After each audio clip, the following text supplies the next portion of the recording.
Hello everyone.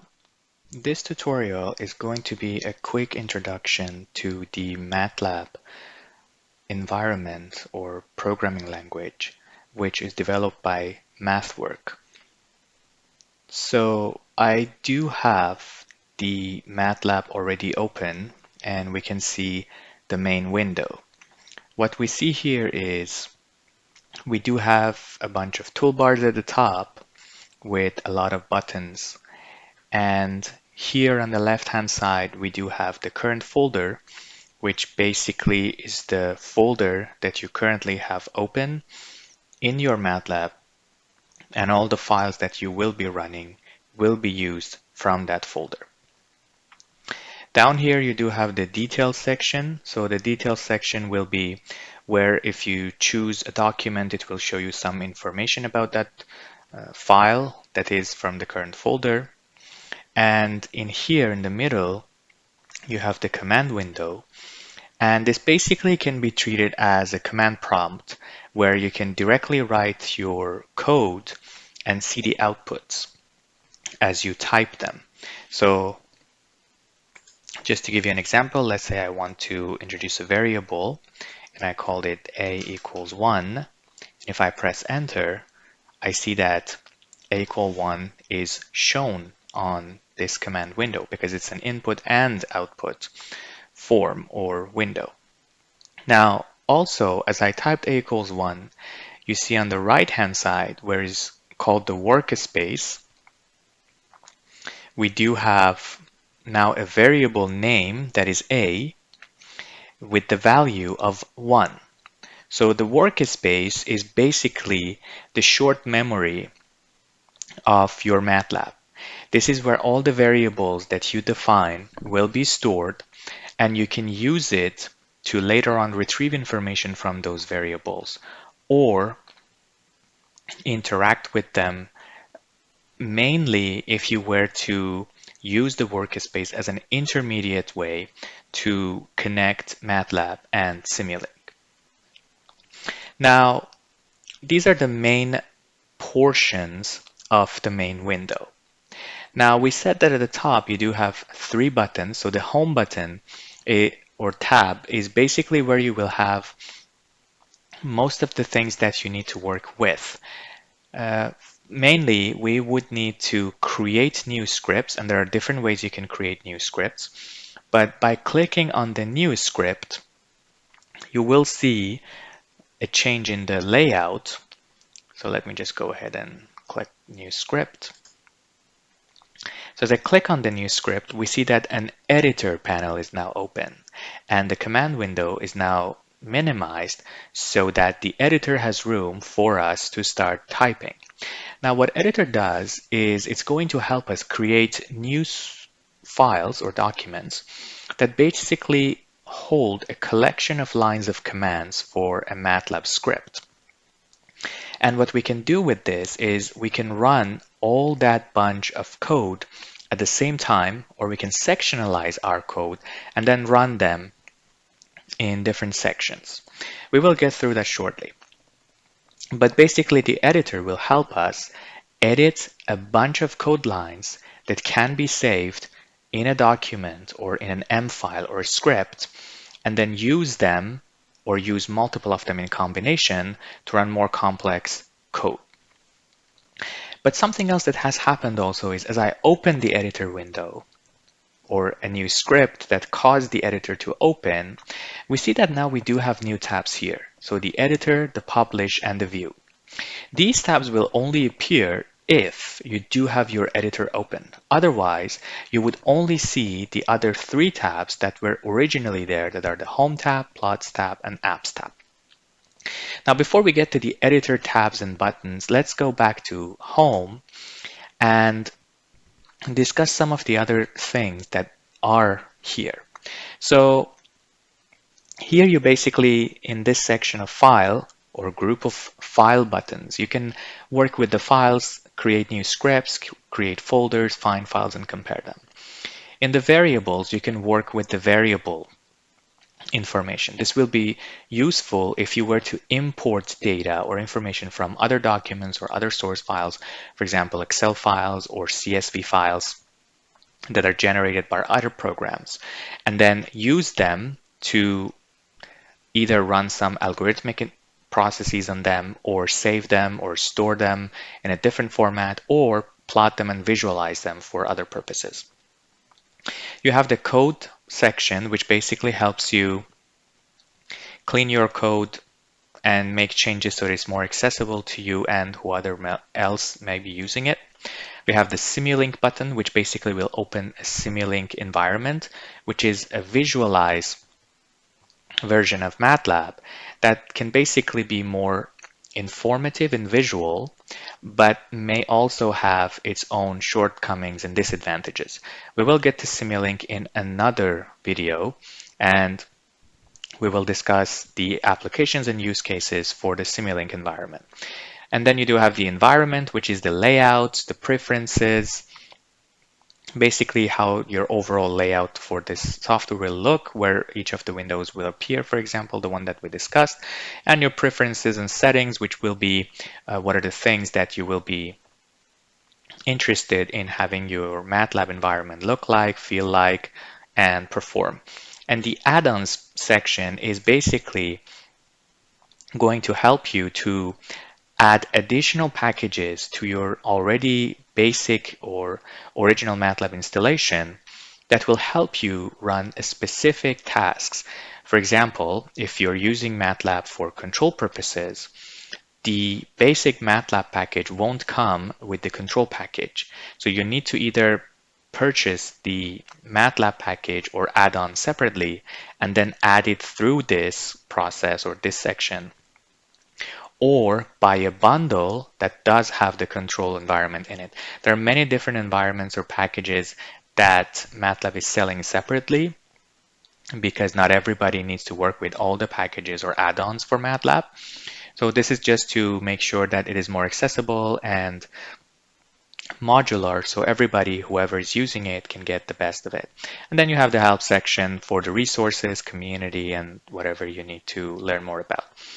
In the plots tab, you basically, if you have multiple variables already stored in your document and you select them, see, as I selected A, we saw that there was some activity here. It's only because I do have A as one variable.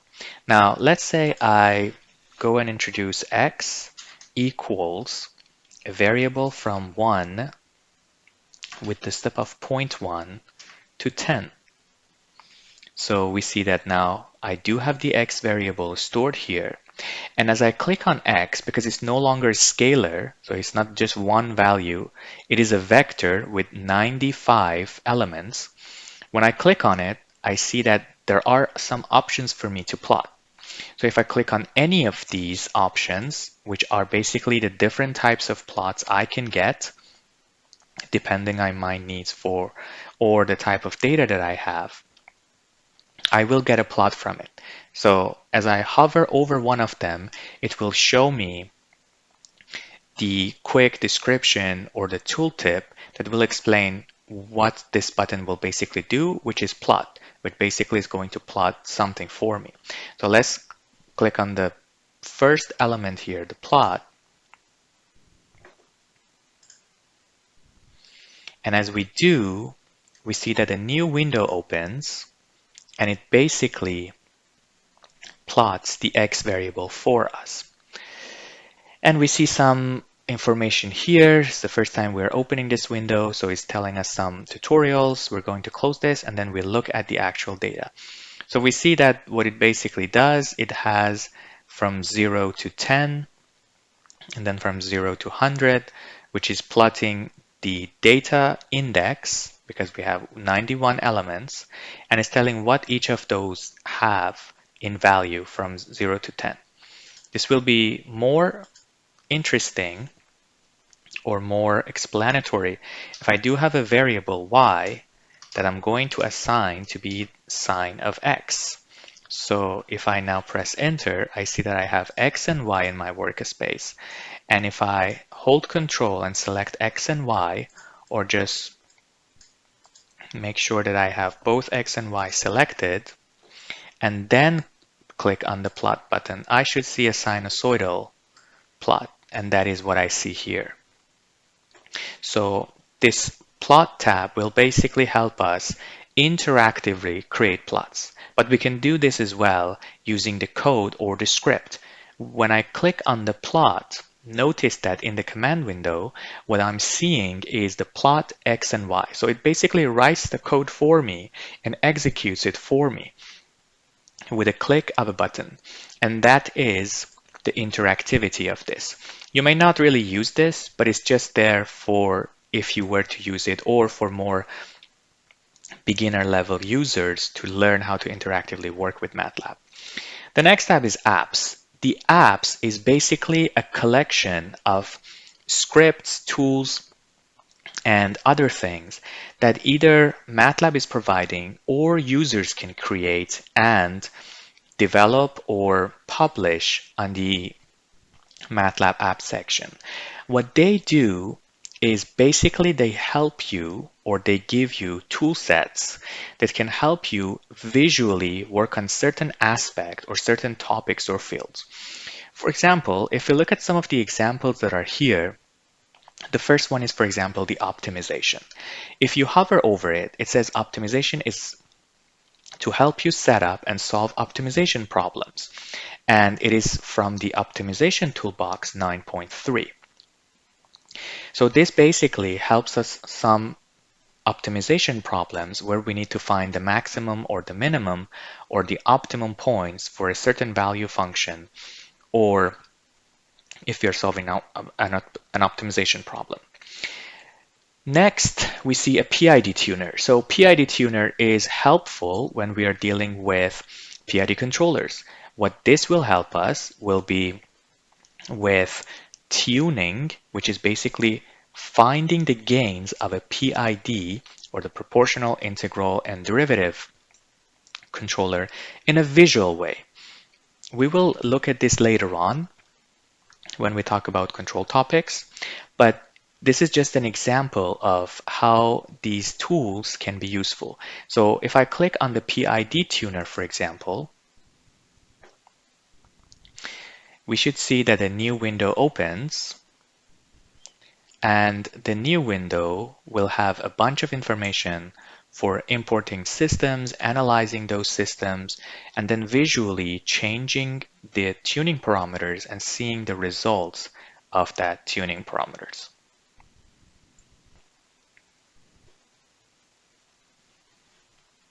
So it was taking some time. Now it has opened and still loading a little bit. Okay, finally loaded, and we see how it looks like. So it basically is showing that there's currently no system selected, but if there was a system, I could import the plant from, for example, my workspace, which I don't really have, or identify new plants, and then visually change the performance of my controller, which is a PID controller specific type or a variation of it. We can get to it later on, but this is just an example of what these apps are. And as we said, if we do have the editor open, we will get additional 3 tabs. So the editor, which will basically help us open, save, compare, or print, and change the cosmetic or the look of our code, or run our code or sections of our code. The publish is useful if you were to use your Matlab script as a coded document. So as you're writing, you can add elements to it. So as you can see, you have section break, section with title, bold. And if I click for any of these, for example, let's say I have the editor open, I'm in publish, and I click section break. You see that the section break is created for me. If I click on a section break with title, we see that the section break with title is created, so I can just change these descriptions and titles. And when I do this, you can also change things. So let's say you have here section title, and if I click on these bold, italic, and monospace, you can just change how they look, insert hyperlinks, or insert equations. So for equations, for example, let's say inline. So it is going to be x squared, which is in latex form or LaTeX form.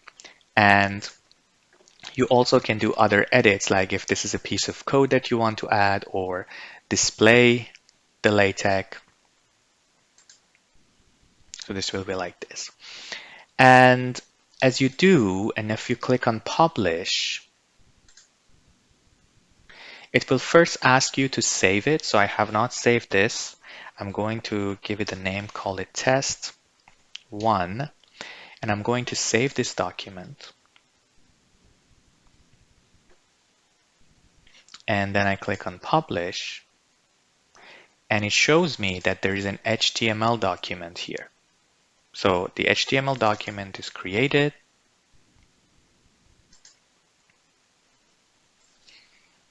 And after it's created, it will open a browser for me. So if I look at the browser, this is basically the HTML file that is exported. So you can see that it has automatically created a document for me that has the section title with a hyperlink, so I can click and just go to that section if I need to. And it has also compiled the equations in the document for me, so I can look at those visually as an actual symbolic equations. So this will be useful if you're writing pieces of code and you want to eventually export it to share with others or generate documents to, for example, provide information about the project you worked on or a task you work on, or create user manuals for certain users. This will be a helpful way for you to start creating those documents inside Matlab. So this is what the Publish tab does.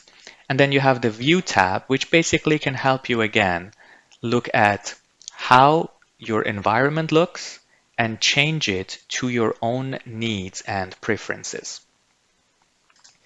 So I'm going to go back to this folder and I'm going to just clear all these information.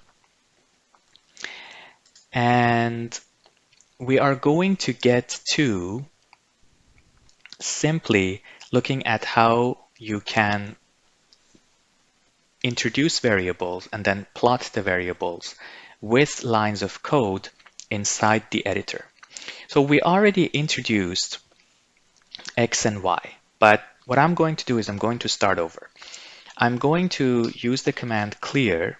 So the command clear will clear everything in my workspace, basically clear my memory. You can use a semicolon at the end of the line or not. So the semicolon is the separator of the lines and commands in Matlab. I'm going to put the semicolon. And because I already have saved the file, you see that the file name has changed here from untitled to test1.m. If you see an asterisk or star here, this means that the file has been changed since the last time it was saved. So it's safe to either press Ctrl S to save your file again, or every time you go to editor and press run, which is equivalent to pressing the keyboard F5 button, this will do that for you. So now I'm going to click on run with the clear and pay attention to this workspace. You see that it has cleared. And you see that as I press run, what happens in the command window is that it's typing test1. So it's basically running the test1.m script. The other thing I want to do is I want to clear my command window so it's a clear slate. I want to start over. For that, I'm going to use the command clc with a semicolon. This time, I'm going to press F5 on my keyboard. So with F5 pressed on keyboard, we should see that the command window is going to clear. So we run the code and the command window is cleared. So let's say I want to sectionalize this. I'm going to use double percentages and then call this section pre-code. And then add a description. This section is used to clear the code base. I want to create another section, and I want to call this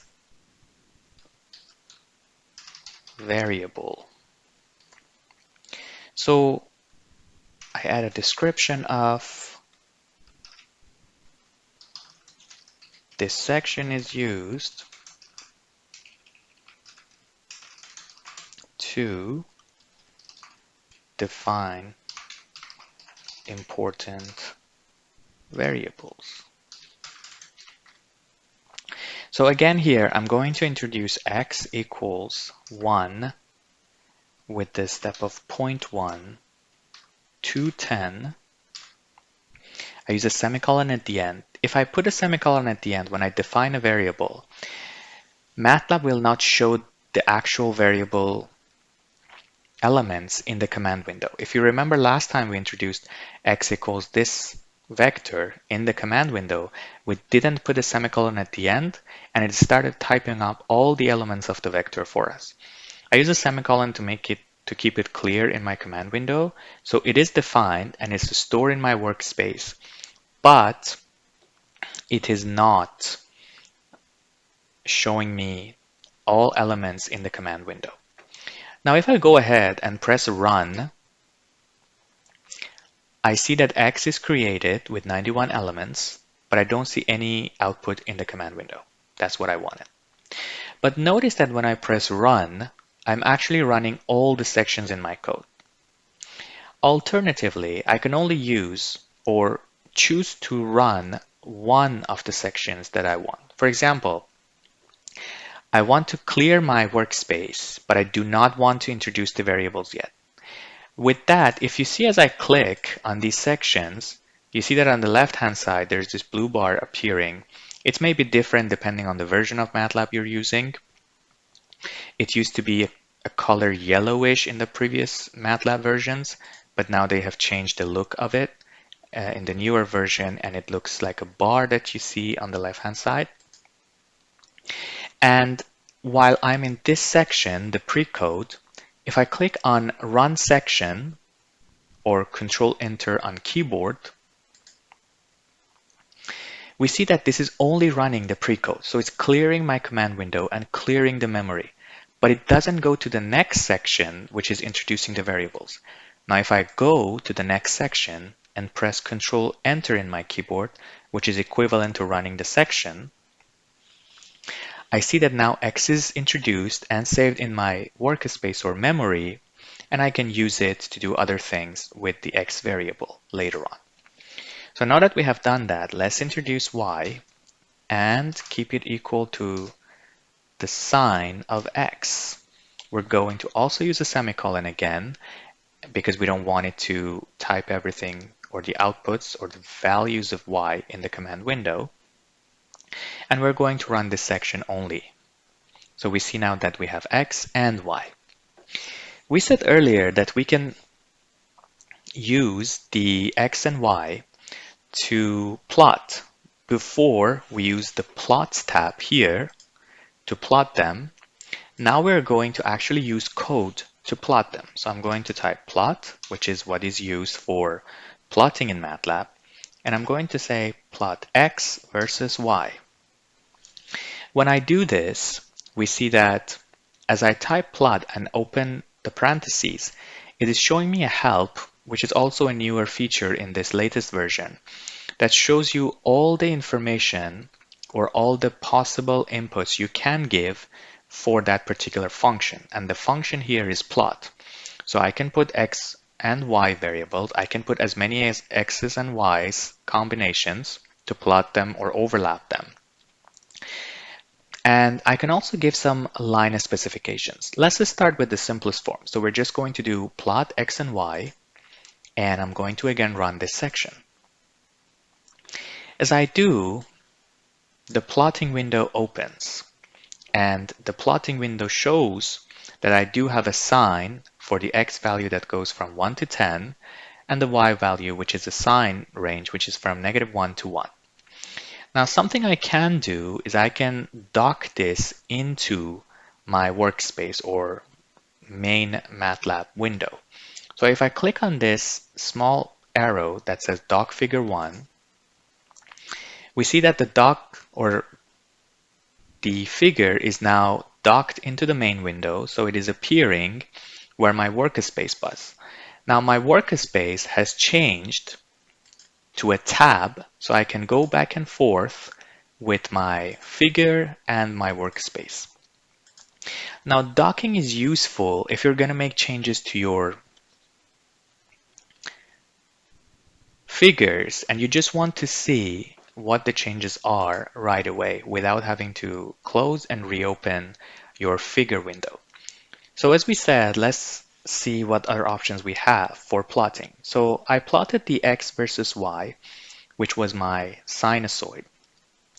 Now I want to make the color red. So in the line aspect, there are two things that you basically can give. One is the line style, two is the line color. The line style can be one of the 5 or 6 variables, so you can have a solid line, a dash dotted line. So a solid line will be dash, a dash dot will be like this, a dotted line will be like this. So you can have different variations and you can look up in the help. So if you click on this help button, it will open the Matlab help and this will take you to all the information you need for that particular plot. Or in the command window, if you type help and then plot, this will in the command window give you all the information about that particular function and all the types of inputs you can give to that function.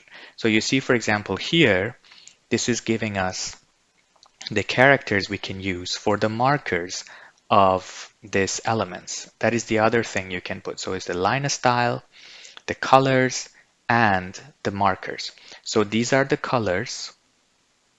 These are all the colors you have predefined.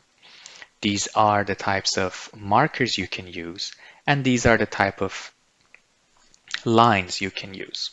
So here, let's say I want to use a dash dot line, so I'm going to use a dash dot, and then I run this section again.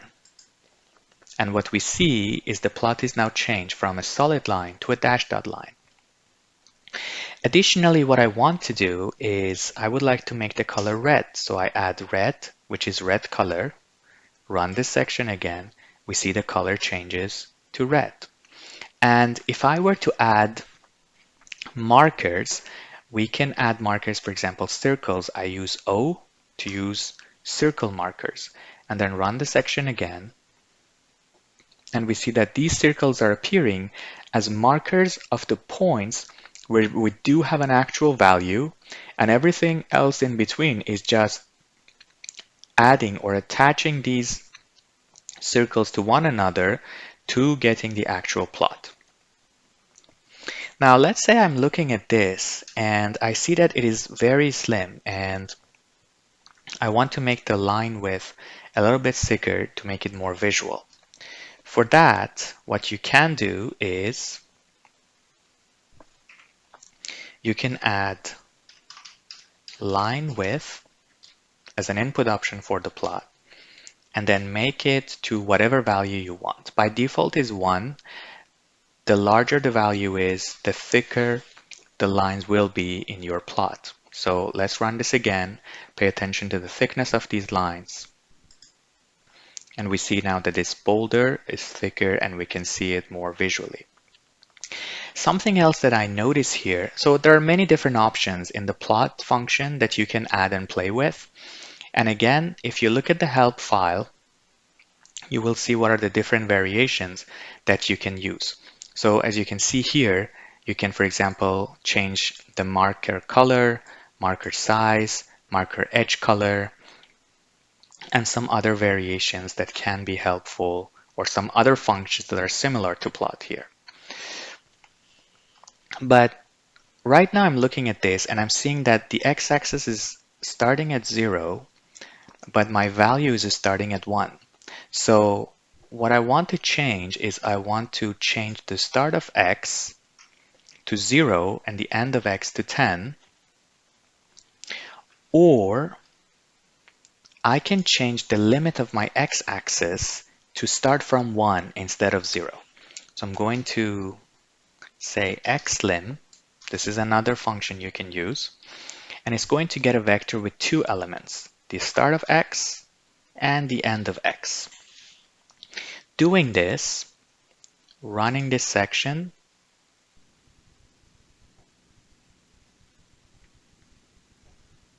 we should see that our x should start from 1, not from 0.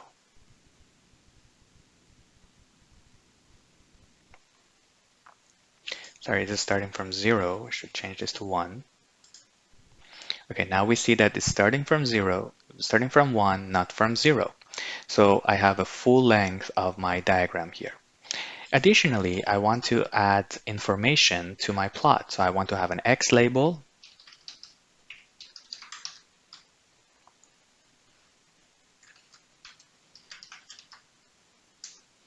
So we call this X label. It's a function that adds a label to your current axis. And I want to add X label. So pay attention to here. I'm going to run section. You see that X value appears. And then I want to add a Y label as sign of X. Then run section again. We see that sign of X appears here. And then if you want to add a title, you can add a title as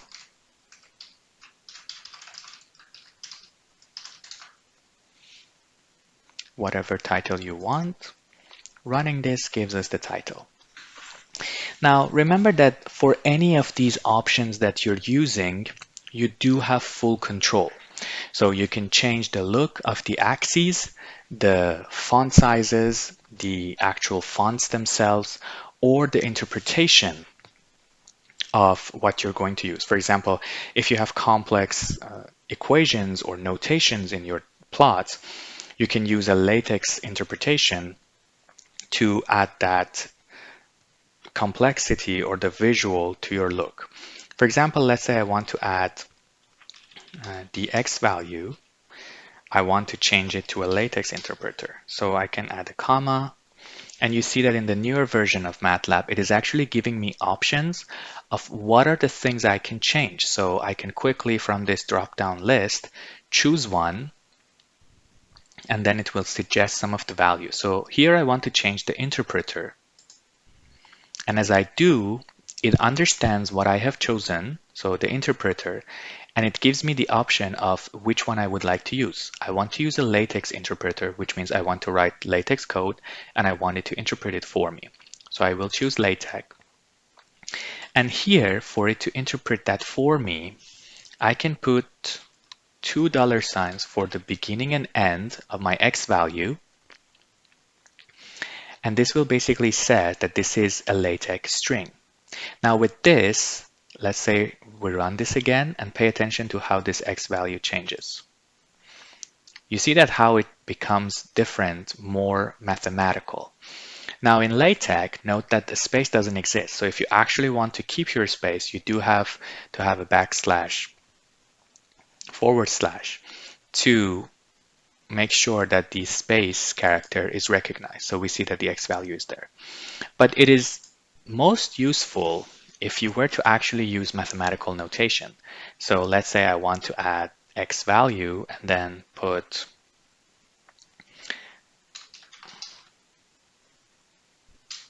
some mathematical, for example, Greek letter notation. And if I run section,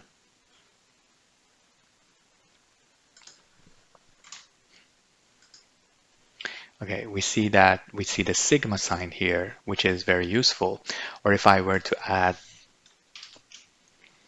a power to this, you see that it looks more professional, more mathematical, especially if you were to output this for your reports or for your projects or manuscripts.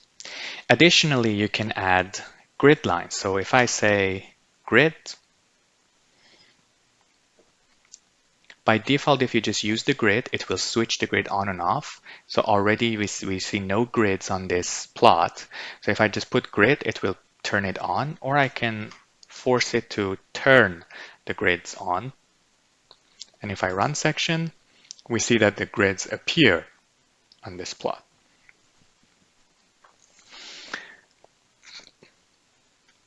So this is the basic use of Matlab, creating scripts, storing variables, and then plotting the variables or visualizing them.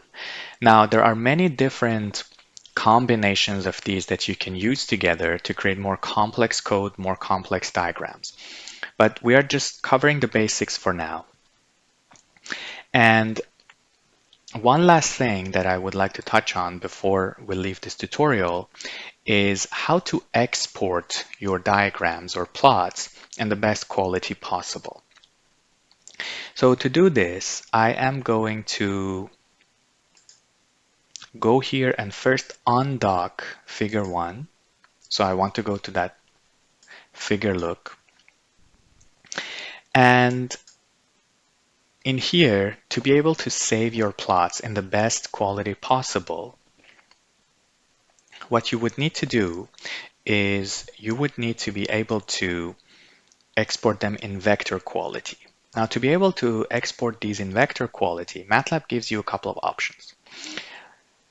By default, you can go to Edit and then Copy Figure. But before we do, let's look at the Copy Figure options.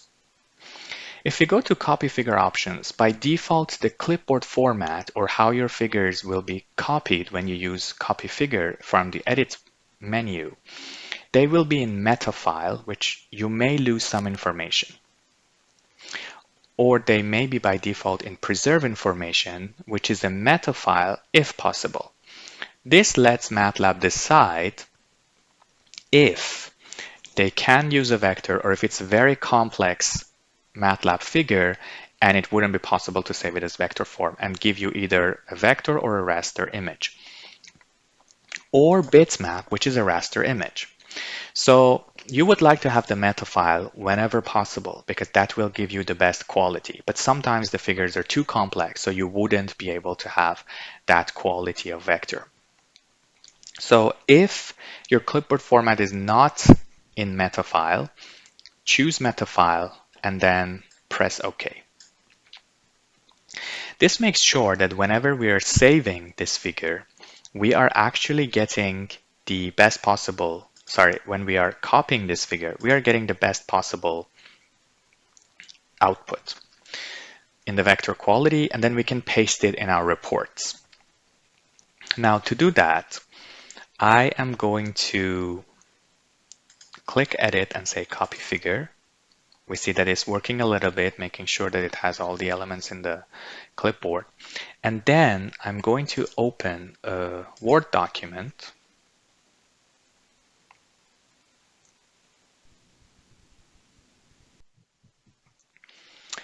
And I'm going to use the paste to paste the figure I just copied to clipboard. And looking at this, it should be in vector format. The way I know, or I can know whether it's in vector format, is by zooming in to my document. So I hold Control button and I use the mouse wheel to scroll in. And you see as I am scrolling in or zooming into my document, we see that the quality of my plot is not reducing because it's in the vector format and it's scaling up. Now to compare this to what a raster image or a bitmap type of image would look, if we go back to Matlab, bring up the figure that we had, go back to copy option and choose bitmap and click OK, and then now copy our figure in bitmap form, and then go back to our Word document and then paste that now. You see that it already looks blurry without even zooming in. But let's zoom in. And you see as I zoom in, compare the quality of the vector format and the quality of the bitmap format of my image. You can see how better quality I am getting from saving a vector format.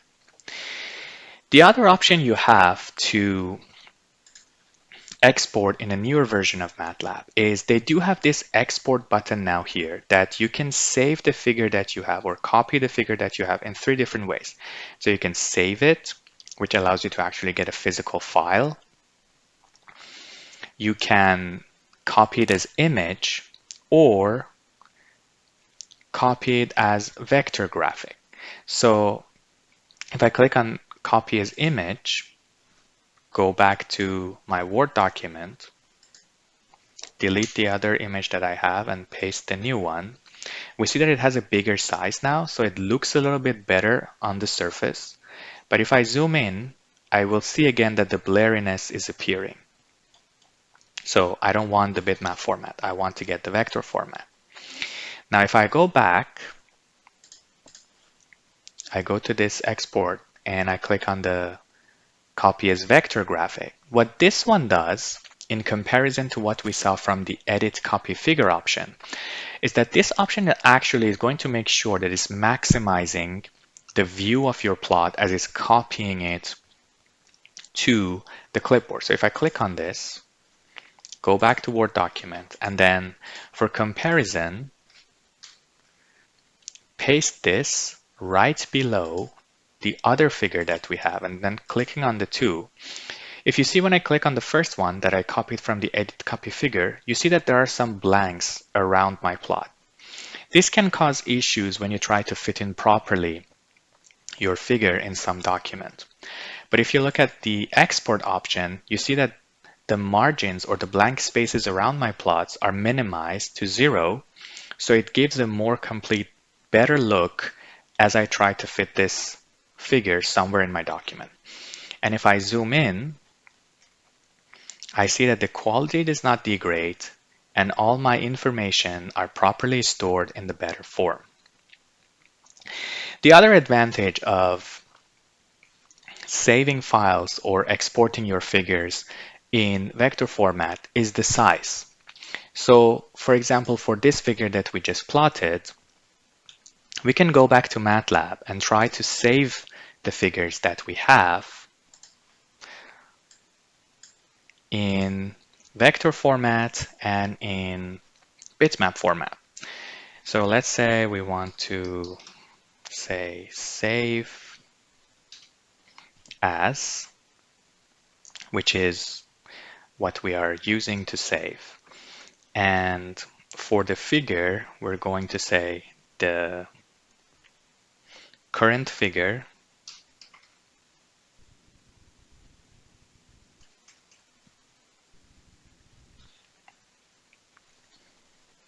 the file name we will test, save it as a test file name. And Matlab can understand from the extension of the file you give the format of the file it needs to save the document in or the figure in, but you can also explicitly give the format to it. And the format you can give are these options. So you can have figure, M-file, MFIG, bitmap image file format, or vector graphic format. For additional help with this, we can either click on help or go here and type help, save as, and we see what kind of things we can put. So to get the current figure, we can say get current figure or GCF.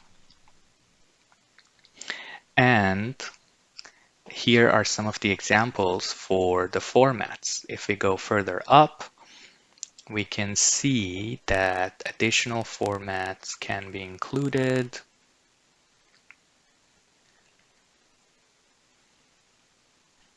Are,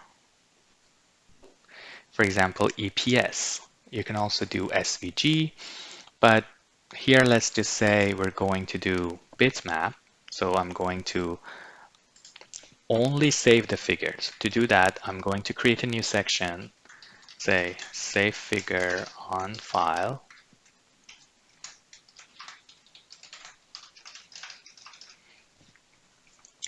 and we'll use run section to only save the figure. As I save this, this should appear in my current directory, which is here. So I should get a test1, and let's change this name to test1.bitmap. So I'm going to run this.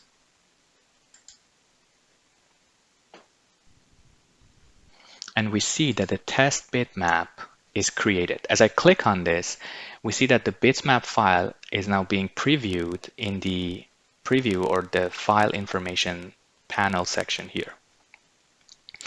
Now, if I right click on this and try to figure out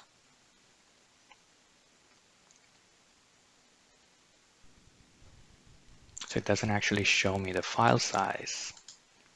But let's also